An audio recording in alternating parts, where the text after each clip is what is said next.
Ma'ruf Amin merupakan lulusan Pondok Pesantren Tebu Ireng, Jombang, Jawa Timur. Ma'ruf memulai karirnya di dunia dakwah dari bawah. Tak hanya itu, dirinya juga menjalani hal yang sama di dunia politik. Keilmuan agama dan wawasan kebangsaannya mengantarkannya menjadi anggota Dewan Pertimbangan Presiden dan Ketua Majelis Ulama Indonesia. Pria kelahiran Tangerang, Banten, 11 Maret 1943 ini lahir dalam tradisi Nahdlatul Ulama. Setelah lulus pondok, ia meneruskan kuliah di Universitas Ibnu Khaldun, Bogor, Jawa Barat.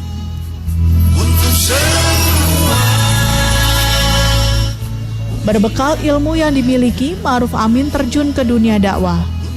Ia mulai menjadi anggota Koordinasi Dakwah Indonesia atau KODI DKI Jakarta.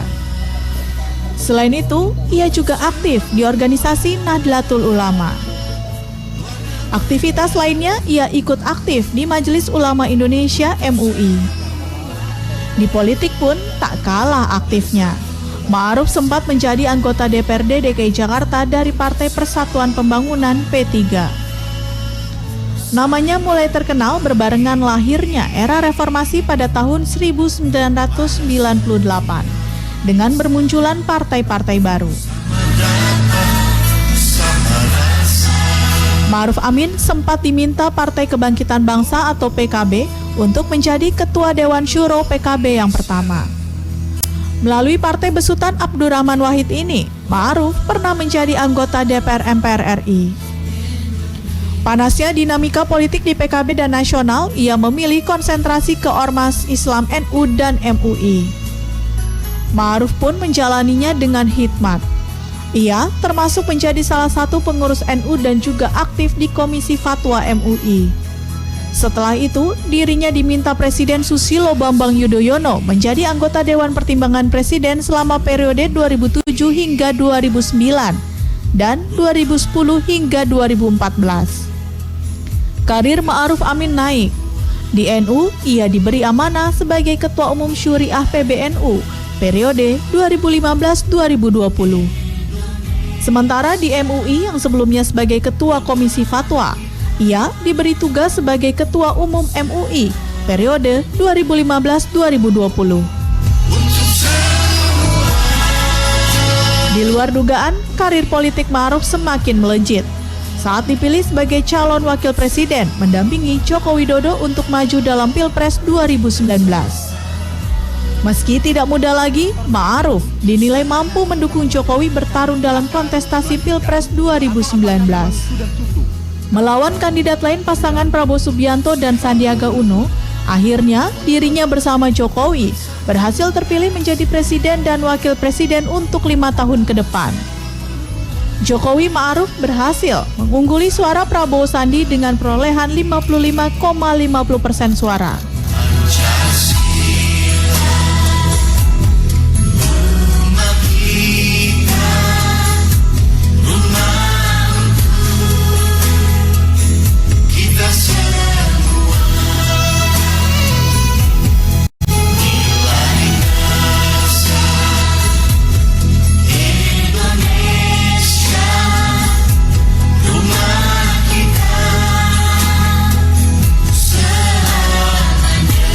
Selamat bekerja Wakil Presiden Ma'ruf Amin, semoga amanah dan membawa Indonesia menjadi maju.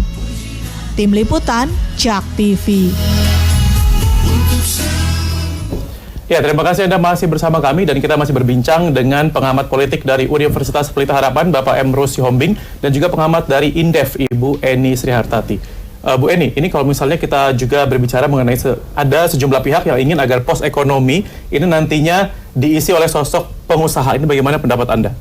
Ya, kan eksekusi dari ekonomi terbesar itu memang pengusaha yang real ya. Jadi pemerintah kan regulator, yang mengeksekusi memang pengusaha. Jadi penggerak ekonomi terbesar di seluruh dunia, di negara-negara manapun memang dunia usaha.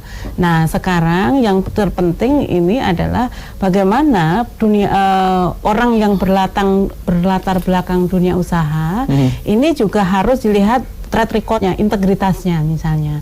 Ya, karena apa? Karena ketika mereka bermetamorfosis menjadi pejabat publik, ini kan harus menanggalkan semua kepentingan kelompok dan kepentingan pribadi. Supaya tidak menimbulkan konflik of interest gitu. Karena ini susah. Jadi seperti contohnya tidak hanya di Indonesia, di negara maju sekarang seperti Amerika. Trump ini kan latar belakangnya orang pengusaha. Jadi ketika bikin kebijakan-kebijakan banyak yang blazing antara kepentingan korporasinya, kepentingan industri yang menjadi bisnis keluarganya dengan kepentingan negara. Itu pun di negara yang sudah sangat maju gitu kan. Nah, sehingga memang kita tidak menafikan bahwa pengusaha bisa menjadi menteri ya, karena yang pasti mereka lebih akan tahu detail persoalan real di ekonomi apa yang mesti diselesaikan. Yang terpenting adalah bagaimana ya nanti menteri-menteri yang berasal dari kalangan dunia usaha ini mampu untuk mendedikasikan posisinya dan kedudukannya untuk kepentingan negara. Oke, kalau Pak Emrus ini tarik ulur formasi kabinet hingga detik terakhir pengumuman hari ini atau besok. Nah, ini kan menjadi juga indikasi jika presiden ini sulit untuk menentukan figur yang diinginkan atau mungkin tersandra partai politik. Bagaimana nih Pak Emrus melihat ini? Mungkin tidak tepat kita pakai istilah sandra gitu ya, tetapi yang pasti realitas politik menunjukkan bahwa presiden itu hanya bisa dicalonkan oleh partai politik. Bagaimanapun itu akan menjadi dialektika komunikasi kompromi yang dilakukan oleh presiden yang menang, pasti otomatis itu. Karena ketika partai politik itu mendukung suatu calon tersebut sebagai pengusung atau pendukung, bagaimanapun mereka akan ingin berkuasa juga, gitu ya. Karena tidak ada politik tanpa kekuasaan. Nah, oleh karena itulah dialektika dan kompromi itu pasti dilakukan. Tarik-menarik di antara mereka saya kira bisa terjadi, gitu ya. Tetapi apakah itu sebagai suatu sandra? Saya kira juga terlalu keras kalau itu kita pakai. Tetapi berbagai kepentingan ada di sana akan mewarnai. Boleh jadi misalnya katakanlah partai tertentu ingin kadernya duduk di suatu instansi tertentu, di kementerian tertentu, begitu ya. Tetapi saya berpendapat bahwa sejatinya Bapak Presiden mengelompokkan kementeriannya dulu.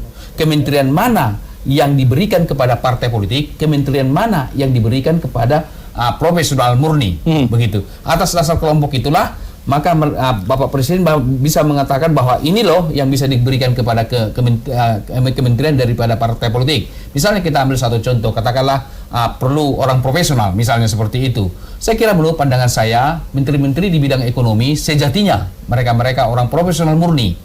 Karena profesional ini juga ada bisa kita kategorikan lagi. Dari partai politik ada juga profesional, kita harus akui itu. Karena kader-kader mereka juga ada pengusaha. Tapi ada juga profesional yang bukan dari partai politik, tapi orang profesional ini juga yang bukan dari partai politik kita bagi dua lagi. Profesional yang juga didorong oleh kekuatan politik sehingga duduk dia di kementerian tersebut, sama profesional murni. Oleh karena itu saya mengatakan yang memang untuk profesional itu harus memang profesional murni. Salah satu contoh misalnya yang profesional murni adalah Jaksa Agung. Kenapa saya mengatakan ini persoalan nasib orang? Soal langsung bagaimana kalau ketika setiap warga negara diduga melakukan pelanggaran hukum, tidak boleh Kejaksa Agung itu adalah orang yang di-drop daripada partai atau orang partai, sekalipun memang pada periode yang akan mau berakhir ini itu kan dari Partai Nasdem. Sekalipun memang dia sudah mengundurkan diri dari partainya ketika menjelang diangkat, dilantik gitu ya. Tetapi itu hanya secara juridis formal bahwa dia bukan orang partai lagi secara hukum. Tetapi secara sosiologis dan psikologis itu tidak bisa dipisah. Oleh karena itu, 5 tahun ke depan, seperti jabatan seperti ini, Jaksa Agung ini harus benar-benar orang profesional murni. Karena sekarang ada suatu, katakanlah dialektika, bahwa orang profesional, begitu non-partai, tetapi justru saya juga harus kita kawal juga. Jangan-jangan orang profesional bukan orang partai, tapi di belakangnya didorong oleh kekuatan partai tertentu. Di-endorse kata Bu Eni. Ya, di-endorse oleh kekuatan. Jadi oleh karena itu saya pikir ini Pak Presiden sebaiknya mengelompokkan dulu dalam tanda kutip mana yang harus diberikan ke profesional dari partai, karena pasti dari partai pun harus orang profesional juga. Tetapi bagaimanapun kalau dari partai politik, saya mau katakan sekalipun profesional itu akan tuannya itu jadi dua. Padahal tidak boleh orang bertuan pada dua tuan. Gitu ya, tuannya presiden dan partai. Tapi tidak mungkin itu menteri tidak ada dari partai karena sudah mengusung, artinya bahwa mereka telah berjasa Karena memang undang-undang mengatakan bahwa setiap calon presiden kita yang akan running harus diusung, didukung oleh partai. Belum dirubah itu pasal itu. Harusnya dirubah juga itu, nggak tahu kapan itu. Tapi saya tidak yakin partai politik mau. Karena misalnya dirubah adalah bahwa calon presiden kita bisa independen. Seperti kepala daerah misalnya seperti itu. Tapi saya tidak yakin. Karena kalau begitu nanti lama-lama partai bisa ditinggal gitu ya. Oke, baik. Nah, ini bicara soal partai juga, Pak. Ini bagaimana juga isu masuknya Gerindra, PAN maupun Demokrat ke kabinet. Ini apakah juga menjadi persoalan, jadi hal yang negatif atau positif ini buat pemerintahan Jokowi di periode kedua ini? Bang Emrus. Maksudnya Gerindra? Maksudnya Gerindra, PAN dan juga Demokrat. Ada suatu kita melihat bahan pandangan di masyarakat bahwa check and balance tidak ada gitu. Karena begitu banyak gerbong di koalisi pemerintah. Kalau bergabungnya beberapa partai, saya melihat ada indikasi Gerindra, PAN pun udah indikasi. Baru Demokrat juga. Kelihatannya yang berada di posisi oposisi, kelihatannya sampai sekarang adalah PKS gitu ya. Tapi saya berpendapat bahwa kalau itu merupakan gerbong daripada pemerintah, jadi masyarakat mengkritik, check and balance, mana Pak melakukan fungsi oposisi kan begitu. Saya terus terang mengatakan bahwa itu dulu fungsi seperti itu ketika belum ada sosial media. Karena teori dan konsep check and balances itu ketika sosial media belum ada. Muncul konsep atau teori itu. Sekarang sudah ada sosial media. Saya mau katakan bahwa oposisi justru lebih kuat diperankan oleh masyarakat melalui sosial media dibanding oleh DPR itu sendiri. Kenapa? Boleh saja anggota-anggota DPR yang ada di partai oposisi, mereka tanda kutip sudah punya penyakit. Bukankah berapa oknum-oknum di DPR kita banyak bermasalah di KPK gitu ya? Justru yang lebih powerful itu adalah oposisi dipegang oleh oleh rakyat gitu ya. Oleh karena itulah maka kenapa tidak? Koalisi yang kita bangun ini adalah bila perlu semua bergabung sebagai koalisi gotong royong ke-Indonesiaan kita. Tidak harus selamanya kita mengadopsi check and balances yang ada di Amerika Serikat. Kenapa? Kalau di Amerika Serikat berbeda. Karena di sana itu tingkat kedewasaan berpolitik mereka sudah bagus. Kita lihat suatu bukti ya, setelah reformasi, ada partai oposisi di luar pemerintahan. Apakah produktif? Ya diskusi di ruang publik. Saya tidak mau katakan bahwa itu datang dari oposisi. Tetapi yang muncul apa? Wacana-wacana yang selalu memperuncing politik identitas. Saya kira perlu ada pemikiran. Jadi oleh karena itu dirangkul.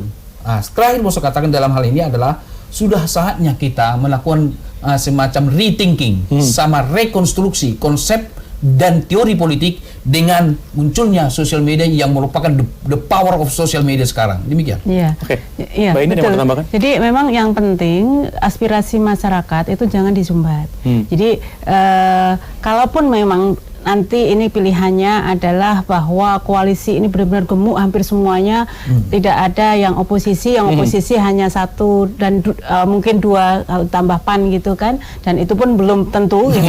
Yang sudah pasti tentu masih abu-abu. Kan PKS gitu. Tetapi yang juga harus diingat bahwa check and balances itu tetap yang paling penting dan diutamakan.